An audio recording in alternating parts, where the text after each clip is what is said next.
Welcome back to the channel Coin Hunters and Collectors. Today, we're diving into the world of Australian 10-cent coins, and you might be surprised at just how valuable some of these little coins can be. While most of us think of the 10-cent coin as small change, there are certain years, mint errors, and special issues that can be worth tens, hundreds, or even more dollars to the right beer. In this video, and why collectors are willing to pay big money for them.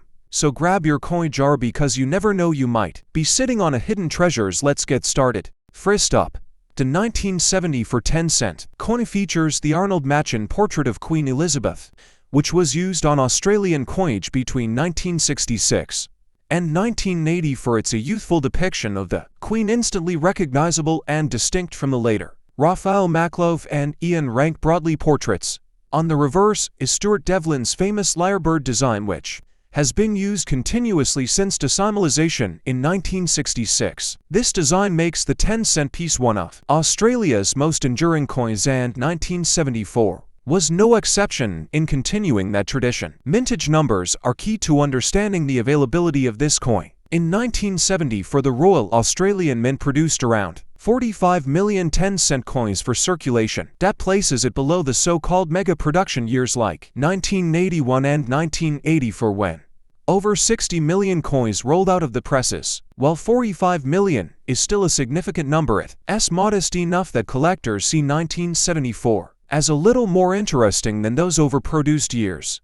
The result is that while not rare, it doesn't feel overwhelmingly common either. When it comes to value, the circulated 1974 10-cent coin is generally only worth face value 10 cents unless it is in unusually good condition. Coins that have been preserved in uncirculated state can sell for around $2 to $5 depending on luster and strike quality. If you happen to own a proof version from a mint set, values rise even further, often reaching $10 to $20 or more, especially if the set is intact and well preserved. As with all decimal issues, condition is king, and the sharpest examples are always in higher demand. Error coins are another exciting avenue for collectors. Of the 1974 issue, while no famous varieties are tied specifically to this year, generic minting mistakes such as clip plankets, die cracks, or off-center strikes can be found across the decade. These errors can lift the value of an otherwise ordinary coin into the $50 to several $100 range, depending on rarity and eye appeal.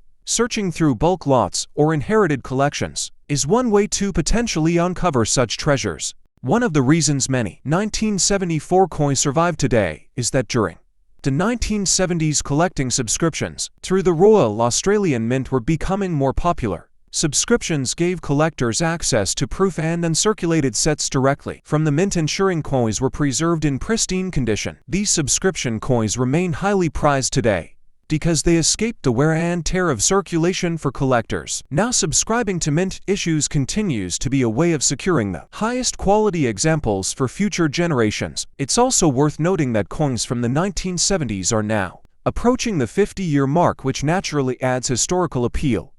While not yet considered antique, these coins reflect a different era of Australian coinage, both in terms of design continuity and circulation habits. Back then, the 10-cent coin was used far more actively in daily transactions. Over time, circulation has worn most examples down, making uncirculated 1974 coins more desirable to collectors today. Comparing the 1970 for mintage of 45 million to other years reveals some interesting patterns. Coins from high output years like 1981 often struggle to achieve collector value because they are so plentiful. Meanwhile, lower output years like 1974 create more balanced supply and demand dynamics. Collectors often target such years for date runs because they help fill the gaps in collections without being prohibitively rare. This makes the 1970 for issue an important middle ground coin. Not scarce, but not as abundant as the oversaturated years either. From a cultural standpoint, the 197 for 10-cent coin doesn't mark any special commemorative event. It represents the standard design and production of its time, which makes it appealing for type and date run collectors alike. Its enduring design, decent mintage, and gradual disappearance from circulation in top condition all contribute to its current appeal. For many collectors, it's also nostalgic piece, evoking memories of the 1970s and the everyday role coins played in commerce. In conclusion, the 1970 for Australian 10-cent coin may not be rare or high in face value, but it is an essential part of any decimal collection. With a mintage of around 45 million, it falls short of the mass production benchmark, making it moderately collectible. Circulated examples are common, but uncirculated and proof coins can bring anywhere from a few dollars to $20 or more. Error coins are the real standouts, with the potential to fetch much higher prices.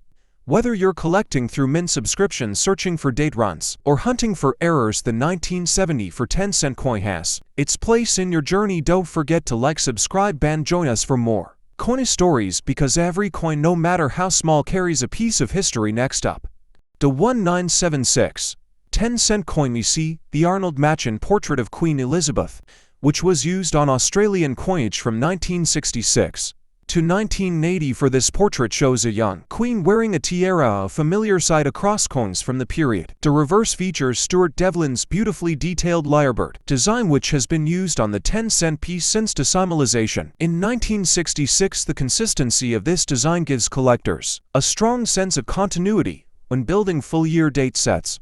Now let's talk mintage. In 1976, the Royal Australian Mint produced around 35 million 10-cent coins for circulation.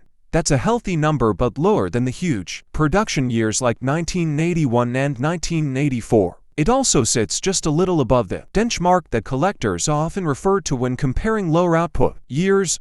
This makes 1976 a moderately available year. Not scarce, but not quite as oversupplied as other decimal issues. In terms of everyday value, a 1976 10-cent coin in circulated condition is worth face value 10 cents. That, as we know in numismatics, condition makes all the difference. Uncirculated examples can sell for $2 to $5, while proof strikes from official mint sets can bring $10 to $20 or more, especially when the original packaging is intact. Over the decades, most of the 35 million coins have been worn down by circulation, so finding a high-grade piece is not always as easy as it sounds. Error coins are a hidden treasure for this year. While 1976 doesn't have a widely recognized variety like some earlier or later issues, collectors have reported general errors such as clip plankets, broad strikes, and die cracks. These mistakes can turn a common coin into something worth anywhere from $50 to several $100, depending on the severity and demand. For collectors who enjoy the thrill of the hunt, bulk searching through old coin jars can sometimes yield these valuable outliers. The role of the Royal Australian Mint's subscription programs is another angle worth noting. By the mid-1970s, more collectors were subscribing to annual proof and uncirculated sets directly from the mint. This ensured that pristine examples of the 1976 10-cent coin survived in top condition, bypassing the scratches and wear of circulation. Today, these subscription coins remain highly desirable, especially for collectors building complete proof sets of Australian decimal currency. It's also important to consider the age of the coin. With the 1976 issue now approaching 50 years old, its appeal is growing steadily. While not yet rare in terms of availability, coins from the 1970s are starting to feel more vintage, and collectors who grew up during the era often feel a nostalgic connection to them. This nostalgia factor helps maintain steady demand for coins like the 1976 10-cent piece, even when the mintage wasn't especially low. Compared with higher mintage years, the 1976 issue holds a middle ground. With 35 million struck, it comfortably surpasses the low output benchmark, but it avoids the flooding levels of the years. This balance makes the 1976 coin a solid collectible date for those assembling year sets. Collectors often prefer these moderate mintage coins because they feel neither too common nor too elusive, making them ideal for both beginners and advanced numismatists. Culturally, the 1976 10-cent coin is also interesting because it reflects a period in Australian history when decimal currency was still relatively new, having been introduced only a decade earlier. In 1966, by 1976, Australians were fully accustomed to the system of coins from this period still represent the early evolution of decimal coinage. The lyrebird design combined with the Machen portrait marks this era as distinct and collectible for future generations. In conclusion, the 1976 Australian 10-cent coin may not make headlines for rarity, but it holds its own place in the decimal series. With a mintage of 35 million, it sits above the benchmark but below the flood of later years, giving it a unique middle-tier status. Circulated examples are common but uncirculated and proof coins command solid premiums, while errors are where the real value lies. As always, subscribing to Mint products ensures the highest quality finds and keeping an eye on condition can turn a simple coin into a collector's prism. If you enjoyed this breakdown, make sure to like, subscribe, and stay tuned for more coin stories because every coin, big or small, has a story to tell. Thanks for watching.